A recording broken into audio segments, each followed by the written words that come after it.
हम लोग पढ़ेंगे क्लास 12th में अनसीन पैसेज, जो पहला क्वेश्चन होता है और 15 नंबर का आता है। तो ये हर बच्चे को आना चाहिए। जब हम लोग कापियाँ चेक करते हैं तो देखते हैं कि इन बच्चों ने अनसीन पैसेज नहीं कर पाया है, तो मैंने मान लिया कि उस बच्चे को कुछ नहीं आता है। ऐसे मेरे दिमाग में एक बात बैठ जाती है कि इसे कुछ नहीं आता है। तो अनसीन पैसेज आप पहला क्वेश्चन होता है सही करके करना सीखें। और आइए पैसेज को पढ़ते हैं, देखो क्या लिखा है, इसके बाद इसके क्वेश्चन करते हैं। जब तक आपसे अर्थ नहीं निकलेगा समझ लीजिए वोकैब के क्वेश्चन आप नहीं कर पाएंगे। ई वाला क्वेश्चन होता है, 5 इसमें प्रश्न होंगे, 3-3 नंबर के होंगे। ई वाले में 3 प्रश्न निकलेंगे। तो देखते हैं अर्ली राइजिंग। अर्ली राइजिंग का मतलब सुबह जल्दी उठना। एक एक शब्द को पढ़ेंगे भले ही कितनी भी देर लग जाए। अर्ली राइजिंग सुबह जल्दी उठना leads to health and happiness. ये हमें किसकी ओर ले जाता है? यदि हम सुबह जल्दी उठते हैं तो हमें स्वास्थ्य की ओर ले जाता है, एंड हैप्पीनेस और प्रसन्नता की ओर ले जाता है। सुबह जल्दी उठना ये हमें स्वास्थ्य और प्रसन्नता की ओर ले जाता है। द मैन हु राइजिस लेट, जो इंसान देर से जागता है, कैन हैव लिटिल रेस्ट, वो बहुत कम आराम पाता है।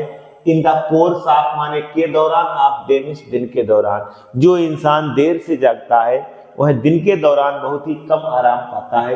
एनीवन, जो कोई भी, who lies in bed late, जो भी इंसान देर तक बिस्तर में लेटा रहता है, इज कंपाइल्ड, इसे याद रखेंगे, बाध्य, वह बाध्य होता है टू वर्क मीन्स काम करने के लिए, till a late hour in the evening, शाम को देर तक काम करने के लिए वह इंसान बाध्य होता है। ही हैज टू गो, उसे जाना पड़ता है, विदाउट द इवनिंग मतलब शाम को बिना ही, इवनिंग एक्सरसाइज का मतलब शाम को बिना व्यायाम के ही उसे जाना पड़ता है। Which is so necessary for his health, जो उसके स्वास्थ्य के लिए, नेसेसरी का मतलब आवश्यक, जो उसके स्वास्थ्य के लिए अत्यधिक आवश्यक है। इन स्पाइट ऑफ का मतलब के बावजूद, ऑफ ऑल हिज एफर्ट, अपने सारे प्रयत्नों के बावजूद, his work will not produce, उसका कार्य उत्पन्न नहीं कर पाता है, एज ए गुड रिजल्ट, उतना अच्छा परिणाम उत्पन्न नहीं कर पाता है, as that of the early riser, जितना कि सुबह जल्दी उठने वाला जो है अच्छा परिणाम उत्पन्न करता है। द रीजन, ये कीड़े बच्चों पड़ जाते हैं। द रीजन फॉर दिस, कारण यह है कि this is that he can not take advantage of the refreshing hour. Refreshing hour का मतलब होता है ताजे जो घंटे होते हैं, सुबह के जो ताजा समय होता है उसका वो लाभ नहीं उठा पाता है। एडवांटेज का मतलब लाभ नहीं उठा पाता है। और आफ्टर मॉर्निंग माने सुबह के जो ताजा ताजा समय होता है उसका लाभ नहीं उठा पाता है। और यहाँ से याद रखेंगे, मोस्ट इंपॉर्टेंट है, इसका आंसर मिलेगा। सम पीपल से दैट, कुछ लोग कहते हैं क्वाइट आवर। क्वाइट आवर का मतलब होता है शांत समय, रात के 12 बजे, 1 बजे, 2 बजे का शांत समय।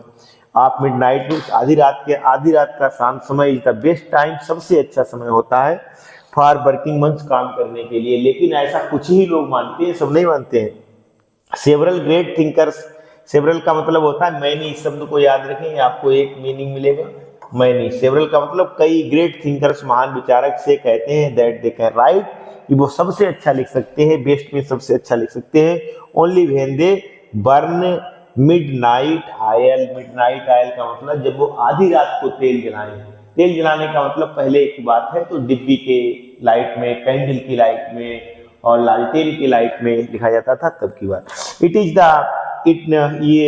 इज ट्रू, फिर भी ये सत्य है, टू से कहना, that few man have clear brain at midnight, की रात में कुछ लोग ही अपना दिमाग जो होता है वो कैसा रखते हैं, क्लियर रखते हैं। क्लियर का मतलब होता है स्पष्ट दिमाग रखते हैं। ठीक, अगला देखते हैं कहाँ पे आ गए हैं, क्लियर रखते हैं, ये वाला हो गया था, ये ब्लैक क्यों हो गया भाई।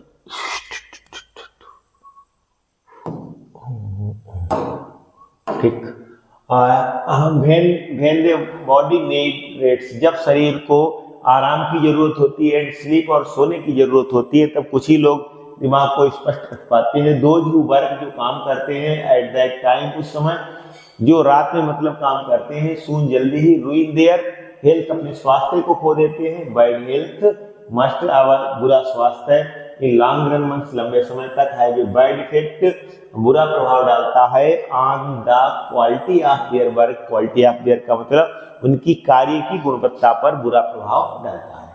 ठीक है, तो डिफिकल्ट वर्ड्स लिखे गए। आइए क्वेश्चन को देखते हैं, एक एक क्वेश्चन को देखते हैं। यदि आपको हिंदी अर्थ नहीं निकाल पाए तो भी हम आपको बता देंगे, तब भी टेंशन लेने की जरूरत नहीं, तब भी अनसीन सिखा देंगे। और अर्थ निकाल लेते हैं तो बेटा सोने पे सुहागा होता है, सबको मालूम, अर्थ निकलेगा तो और अच्छा होगा। और बाई चांस यदि अर्थ नहीं निकलता है फिर भी आप 2-3 बार पैसेज को पढ़ने का प्रयास करें। ये तो हमेशा आता रहता है, कंपटीशन के एग्जाम में भी आता है। भाई is early rising better, early rising better than rising late. जो देर से जागता है उससे जो है अच्छा क्यों होता है, तो बेटा यहाँ से लिखना है आपको अर्ली राइजिंग वाला, ये बस इतना ही लिख देना है, कुछ ज्यादा लिखना नहीं, यहाँ से लिखना है। क्यों होता है गड़बड़ भाई, केवल इतना आपको लिखना है, early rising leads bad health and happiness. ज्यादा आपको लिखना हो तो यहाँ तक लिख दीजिए, वरना दिल ना मानता हो तब, वरना उतना लिख दीजिए, नंबर मिलते हैं आपको। ठोस लिखिए, ज्यादा कथा लिखने की कोई जरूरत नहीं होती है अनसीन में। लेकिन बच्चा एग्जाम में क्या करता है, बहुत लंबी लंबी लाइनें उतार करके आता है, लेकिन बेटा इतनी लंबी लाइनें उतारने की कोई भी जरूरत नहीं है। दूसरा क्वेश्चन देखते हैं, why do some people think, why do some thinkers burn at the midnight oil. कुछ लोग जो हैं आधी रात को तेल क्यों जलाते हैं, तो यहाँ देखो लिखा है, ये लिखा है दैट, कहाँ चला गया है, that few man have clear brain at midnight when the body, नहीं ये आप ना लिखें, इतना लिखते हैं। ये देखो भाई डू सम पीपल थिंकर्स, भाई कुछ लोग, कुछ विचारक बर्न मिडनाइट आयल, कुछ लोग आधी रात को तेल क्यों जलाते हैं, तो आप ऐसे लिख सकते हैं, some thinkers burn midnight oil because they think, या बिकॉज दे राइट, या because they think that at midnight time they have clear brain. क्योंकि रात के समय उनका दिमाग कैसा होता है, क्लियर होता है, स्पष्ट होता है। तो थिंक दैट ये लिखा है, ये यहाँ सेवरल ग्रेट थिंकर्स से that they can write best, कि वो अच्छा लिख सकते हैं only when they burn at midnight oil. बिल्कुल सही लिखा है, आपको कोई भी दिक्कत नहीं है, आप यहाँ से उतार दीजिए और यहाँ तक उतार दीजिए, दूसरे का आंसर हो जाएगा, कोई टेंशन वाली बात नहीं। अगले का देखते हैं।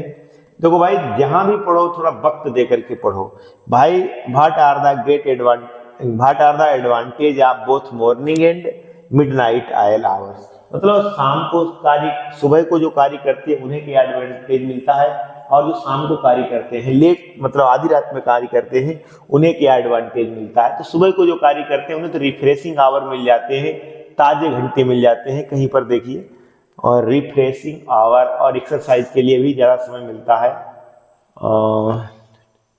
Animal lies in late little without evening in spite of all its efforts producing goods, ये लिखा है। देखो ढूंढना तो आपको पड़ेगा ही बेटा। Refreshing some, those who lie late in bed, जो देर तक बिस्तर पे लेटे रहते हैं, they can not take advantage of refreshing hour of morning, और सुबह का जो है लाभ वो उठा नहीं पाते हैं। एंड सम पीपल, और नीचे वाले में लिखेंगे कुछ ही लोग मानते हैं, कहाँ चला गया, कि दे can write best in the midnight time.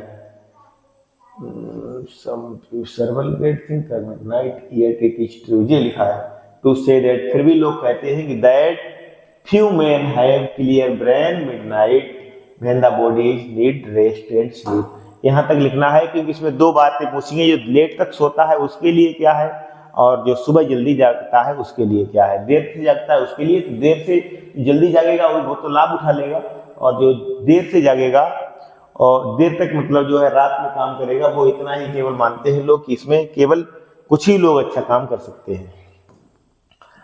और what is the effect of health on one's work, मतलब क्या इफेक्ट पड़ता है, तो ये लिखा है। कोई दिक्कत नहीं, आप यहाँ से लिख दीजिए। आपको number 2 who work at that time some soon ruin their health bad, ये लिखा है bad health must in longer, बस कुछ नहीं करना है, आप यहाँ से लेकर के यहाँ तक लिख दीजिए, 100% सही हो जाएगा। ठीक है, मैं ऐसे नहीं बताता हूँ बेटा, ये पता नहीं मैंने कितनी क्या बताया आपको, कितनी पता नहीं काफी चेक कर दी होंगी, तो एक अनुभव के तौर पर ही ये सब होता है। ऐसे कोई नहीं बता सकता है इतनी जल्दी। देखो इसमें लिखा है, इस ई वाला क्वेश्चन थोड़ा टफ होता है, इसे थोड़ा मेहनत से पढ़ेंगे।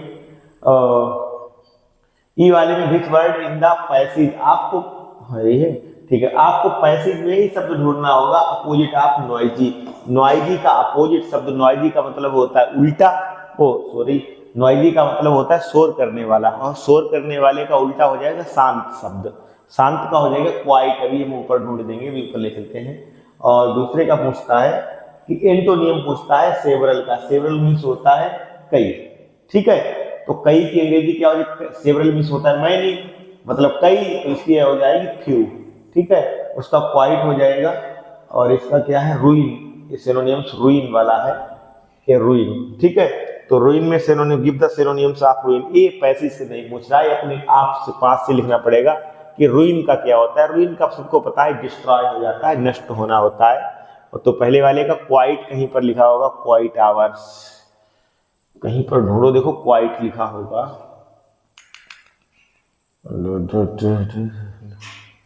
Lie late and compelled go evening exercise in spite of effort, good result I get quite hour of। ढूंढो भाई, कहीं पर मिल जाएगा, है इसमें midnight effect, quality of sleep. एक तो यार आगे पीछे जाता है, ये लिखा है क्वाइट, देखो मिलता है, थोड़ा वक्त तो लगेगा ही ये, क्योंकि रट के थोड़ी ना मैं आया हूँ। एक क्वाइट हो जाएगा, और उसका हो जाएगा फ्यू, और एक का हो जाएगा, एक का क्या था, ए का हो जाएगा ए, बी का हो जाएगा ए, और सी का हो जाएगा डिस्ट्रॉय, ठीक है, डिस्ट्रॉय हो जाएगा बस। तो उम्मीद करता हूं कि आपको ये सीन जबरदस्त तरीके से समझ में आई होगी। ऐसे ही साथ बनाए रखिए।